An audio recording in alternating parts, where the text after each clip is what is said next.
Hey everybody. Before starting today's episode, I just wanted to read a couple 5-star reviews I got on iTunes. The first one is from CC Johnson 99, and it says, I grew up in a substance abuse family. I've always wondered what moved people to become dependent on drugs or alcohol. I find the structure and the discussion between Philip and his callers talking very educational. It also helps me better understand. I've listened to most of his podcasts and like how he changes the styles. Thanks, CC Johnson 99. The other review comes from Angel Girl 61, and she writes, good to hear more of Philip, and love that he reads our reviews. Keep this up, and I am learning quite a bit here. Thanks, Angel Girl 61. So, with that out of the way, I hope you enjoy today's episode.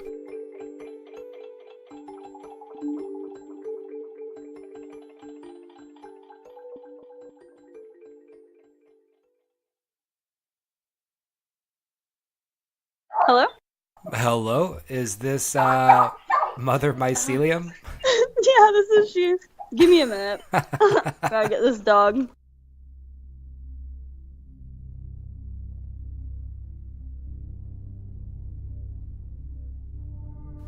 So I guess, how would you describe yourself?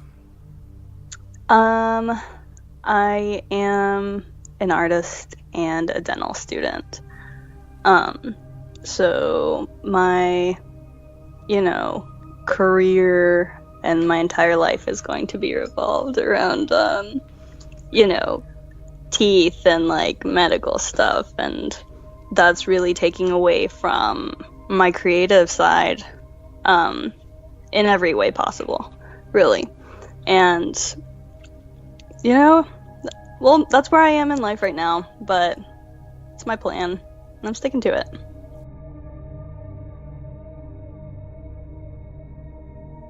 Psychotropic presents Mother Mycelium.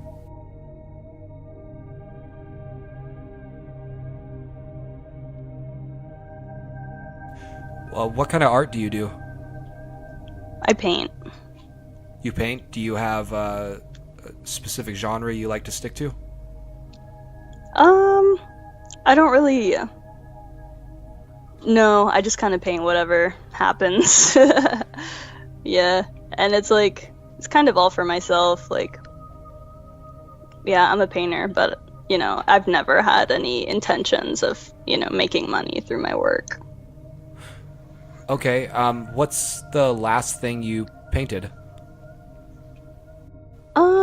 It was kind of like an abstract landscape, not really...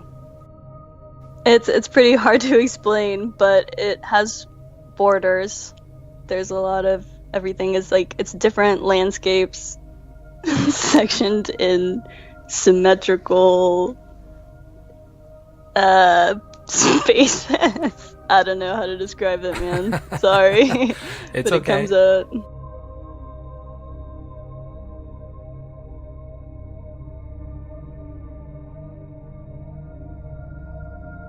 How does becoming a dental assistant take away from your creative side? Well,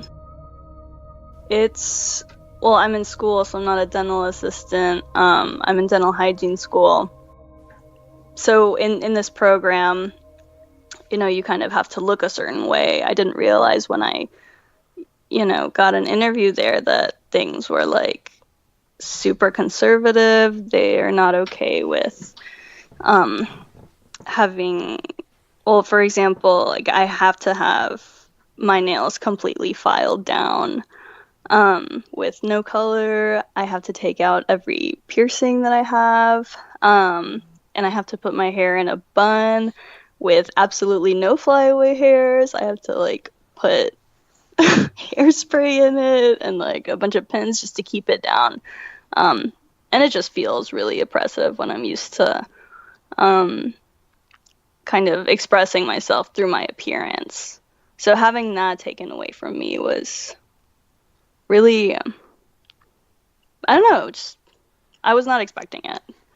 Yeah, it kind of sounds like they are denying self-expression in the name of cleanliness. Right, exactly. And like not even cleanliness. It's kind of just to do it. Like I even said with my hair, I'm not okay with putting hairspray in my hair. It's just a bunch of extra chemicals that I don't need. Um, and I was just like, okay, well, what if I just shave it all off? And they were like, no, like absolutely not. You They didn't say it, but it's like, you have to look a certain way, like you have to be a pretty young feminine girl to fit in with our patients, and you have to do it, and it doesn't matter. Um, That's rough. so that, yeah, so Well, yeah, it's, I don't know. I chose dental school like over art school for the promises of like financial stability when I, get a career, but I didn't know that it came at a price of having like my creativity and like self-expression stripped of me. so when you emailed me and you had kind of talked about experiences with mushrooms and acid, correct? Mm-hmm. Hence your pseudonym, Yes. Mother Mycelium. What you're pursuing, so it kind of sounds like you were presented with a fork in your road where you Mm-hmm. could potentially go into something like art school, or you could go into Mm-hmm. something like dental hygiene, right? Mm-hmm. And, Yeah. and you chose dental hygiene. I've Mm-hmm. taken mushrooms a number of times, and there's a part of me, I can't help but think that me in a mushroom addled state might say that if I were presented with that fork, I should choose the self expression side. Yeah, yeah, you know what? Yeah, but that's kind of also where I come from as a person. Like I am an immigrant. So, my parents came here, from countries away just so that I could have a better life, and they don't want to see me struggle, and so I have that like ingrained in me, like, oh, you have to go to college, you have to pick something that will get you money so you don't have to go through what they went through.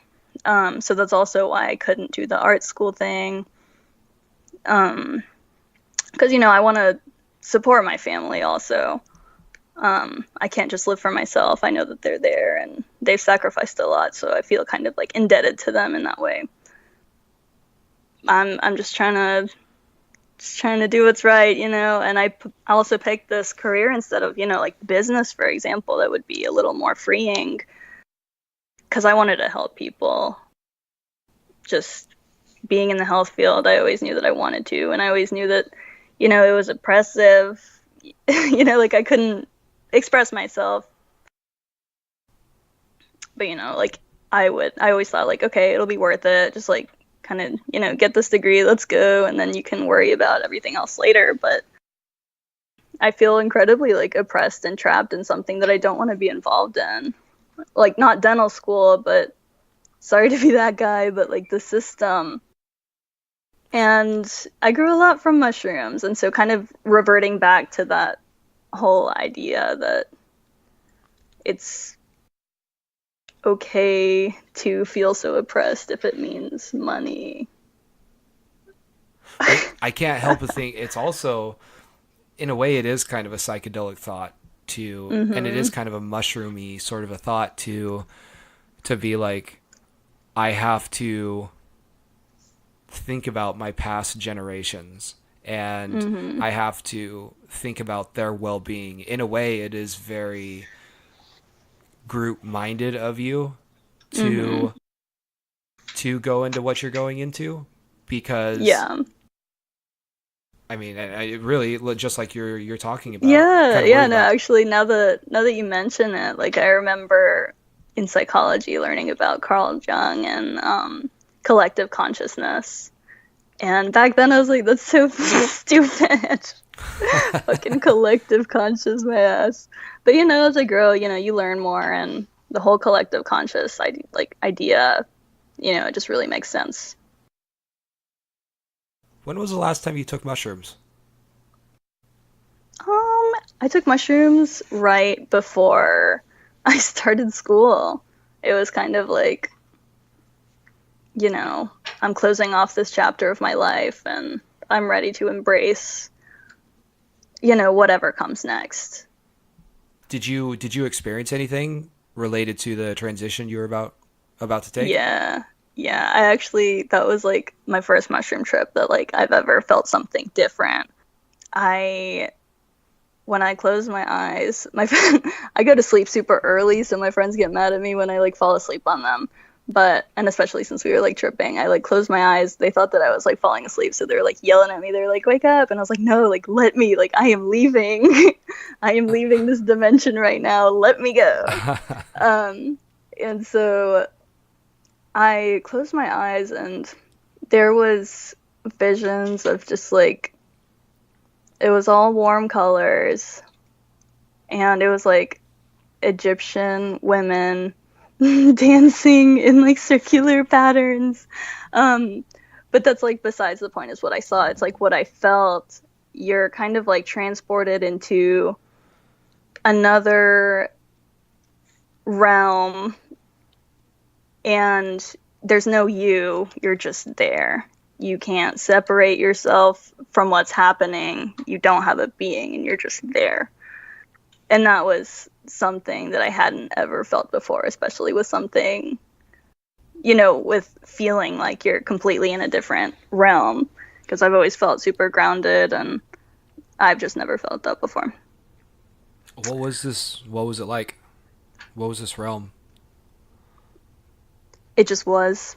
It just It just was. I can't really like explain it, but I was somewhere else, and the cliche, like there was also no I. It's just we, the energy, existed together somewhere else. Why was that significant to you, though? Because it kind of, every time someone takes mushrooms, it's another collective conscious kind of thing. When you take mushrooms, you feel like more connected to nature. And everyone that I know, agrees on it. And it's because the mushrooms are trying to tell you stuff. And that sounds super weird, but like I have a lot of background in science, and I took a lot of biology and like microbiology and blah blah blah. And throughout all of these classes, I realized that like they're all interconnected. What's all interconnected? Everything, like all the energies and frequencies. Like, for example, I think that the mushrooms are trying to tell us something. And, when I told my friends that, they were like, "You're an idiot." But, like, I started to think, I was like, dude, mushrooms, like fungi, are the closest relatives on the phylogenetic tree to animals. So we are connected. From, a long time ago, we had this common ancestor. So there are ancestral brethren, if you will. So, when you take mushrooms, you feel super connected with nature, because I think that's what they're trying to tell you. They're like showing us how we should feel more connected to nature because we are a part of it. We all coexist and we all benefit from each other's existence. Like plants, for example, they need our carbon dioxide just like we need their oxygen, and you really can't have one with the other. We both benefit each other without even wanting to. Yeah. We just do it. Yeah, I can understand what you're saying. I get it makes me curious how mushrooms would be communicating to us, because the way that we understand it is you have a molecule inside the majority of the magic mushrooms that we tend to take. It's called psilocybin or psilocybin. Psilocybin, yeah. Yeah. And you ingest that, and that ends up traveling through your system and crosses the blood-brain barrier and heads up into the brain. And then it acts as a serotonergic compound that docks with receptors that have an affinity for a neurotransmitter that we naturally produce called serotonin. And Yeah. when I think about, I do like the idea of another organism communicating with us and trying to show us something. But I'm really curious how that molecule could do that, could actually communicate, if that's the way that it functions. Because I'm also of the mind that science as we know it is probably going to change quite a bit, especially when it comes to things like consciousness. So what we know about psychotropic compounds like psilocybin and how it affects us, how it affects our nervous system, that could very well change. But all we have to go off of right now is the data that we've compiled through experimentation, and that basically says that, it basically docks with serotonin receptors, specifically the 5-HT2A receptor, and you end up going on this weird trip. It augments your consciousness, and there's a bunch of other data or whatever. I'm almost through this book by this author named Michael Pollan called How to Change Your Mind, and in it he talks about how they're doing research on classic psychedelics like psilocybin and LSD, and what they're finding is that there's this network in your brain called the default mode network, and it's the network that when you're asked not to really focus on any single task and just kind of sit there and just kind of like allow your mind to wander, this is the network that is amplified. It's the one that actually comes online when you're just kind of sitting there. It's the network, it's the default network that, your mind defaults to when it's not really engaged in a pointed task. And hallucinogens quiet that down, and it allows other aspects of your brain and mind to start to interconnect and crosstalk in ways that they normally wouldn't have talked. What's interesting about the whole thing is the default mode network apparently is also associated with your ego, so that sense of self that you have. And so if hallucinogens quiet the default mode network down, then it could also quiet your sense of ego down, your sense of self, the I. And that would in turn, that could ideally amplify the feeling of being connected, of being one with everything else, because now the I that you have always identified with is kind of blurry, and it's not as there as it usually is. And so I think about the communication that could be, that mushrooms might be engaged in, and either we're way off base or it does it in such a profound, sort of complicated, complex way that we're so far from understanding it, Yeah. Yeah, it's crazy.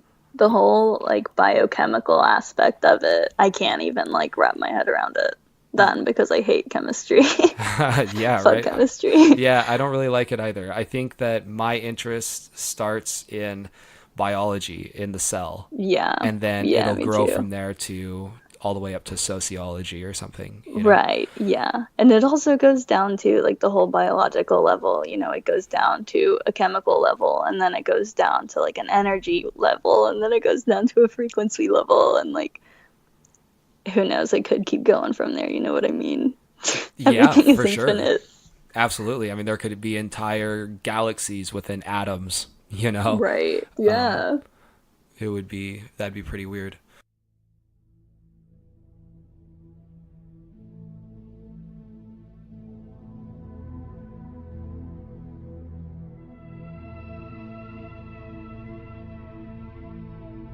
I feel sad for you in a way, because this career that you're pursuing, you're going to have a hard time talking about this type of stuff with the people that you work with, unless they harbor these feelings and experiences of their own, and society Right. just tells them that they have to keep quiet, just like you're keeping Right. quiet.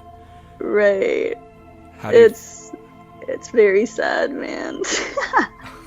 Because it is true, like you can tell.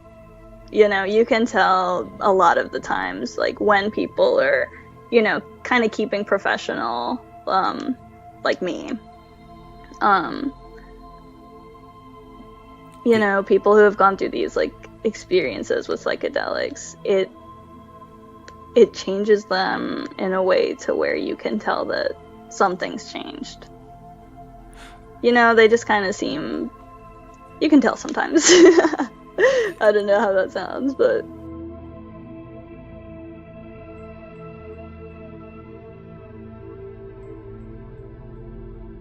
So you're in this environment that we're going to say is at least superficially anti-psychedelic.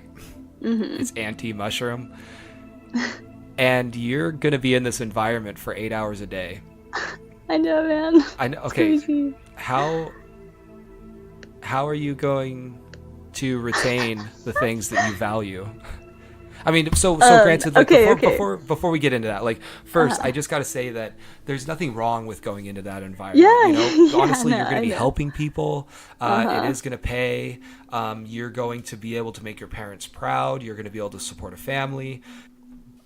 So I'm not knocking a Yeah, no, dental I know. hygienist, right? No, But it's all good. okay, but I guess I'm just kind of trying to dive Yeah, down this yeah, little rabbit no. hole that we're kind of creating, Yeah, it where totally is a rabbit yeah. hole. So now you're in this like squeaky clean, sterilized counter environment with all these people that are kind of career focused, and granted, I mean that's to be expected. You are surrounding yourself by these dentists who have gone through how many years of school in order to they Right. have to have such discipline, and they've sacrificed so much to do this. Where a lot of them probably just don't have time or have developed an interest in these types of compounds. And this is the environment you're going into. And I feel like it's safe to say that whatever environment you go into, you're going to change. Yeah. Yeah, It's going to that's very change you. true. You are the product of your environment and your history and your aspirations. God And damn, that's true. what are you, how do you feel about the prospect of that environment changing you? Are you okay with that? It's really scary to actually I haven't thought about that. But that's because, I've had a plan, like I went into this knowing that something like that might happen, and my plan for, years since high school was to get a good job so I could fund my art and my psychedelic journey. Like, I'm not going to be a starving artist or like a useless hippie. I don't know why, but those labels kind of just like always struck me. Like, I would never want to be called one because, I work really hard to, I don't know, just not be labeled as useless. But anyway, that was my plan. So I figured, like, I'd be making money, I'd be helping people, and I'd use this money to fund my self expansion, just at home, you know?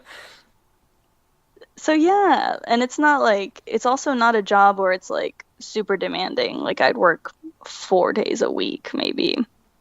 And I'd have the rest of those days to, you know, do whatever I need to grow. That's something that I've kind of struggled with a little bit myself is I I continuously try to just integrate my entire life so that my entire life, none of it is really separate from any other aspect within my life. Mm-hmm. So my interests, I try to make my interests, my job, and my friend circle is all integrated in there too. Although I don't succeed at this all the way, I do like this idea. I think that that's kind of a perfect Mm-hmm. life where you kind of just create a village around yourself. Mm-hmm. Yeah, but I guess I don't know. It's just been something Y- that I've been grappling with myself, and I don't know if it's right. realistic Hmm. or No, I've thought about that a lot too, and that's also why I decided against going to art school, was because I was scared of, losing the passion. When you have to make money off of it, it becomes more work than, what you love. Have you seen Kiki's Delivery Service? It's like no, an anime movie. no. But basically, it's this like she's a little girl and she's a witch and she loves being a witch, but she's poor, so she has to like go to the city and then she just like kind of does a delivery service. She like uses her broom to like fly around and like deliver pies, and she ends up losing her ability to fly. She's like losing her witch ability because she used to love it, but since it's become a job, like she's just really lost her passion and love for being a witch and like flying. That movie's really good. You should watch it. And it's not lame, I promise. It's I called Kiki's Delivery Service. At least in the context of what we're talking about, it does seem really interesting. I'm not usually partial to anime movies, although I've seen things like Princess Mononoke and Howl's Moving Yeah, it's like Castle. it's from the same Studio Ghibli like production. Looking ahead then, with your job, how do you envision your life to be?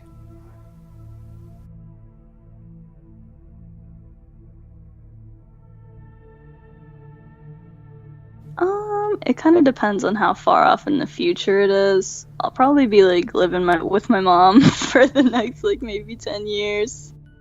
But there are a lot of aspects that could change. I want to move to a bigger city, but that also takes a bunch of like steps career wise too. Like I'd probably have to go to take more dental hygiene classes to get like registered in somewhere like New York. Um, but I'm hopefully I make enough money to learn as many art forms as I've always wanted to. I've always loved clay and sculpture, and I've always been too poor to afford to learn how to do it.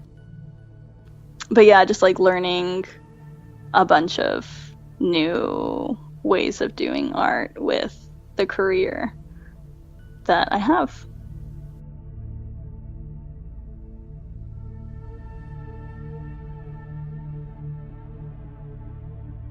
This episode was produced by me, Philip Johnson. You can find a list of all songs used in the description section of this episode. If you liked what you heard, please subscribe. Also, leave a review. I'd really appreciate it. Lastly, if you have a story that you'd like to share, I'd love to hear it. Shoot me an email at psychotropicpodcast@hotmail.com and let's make something happen. Thanks again, everybody. See you next time.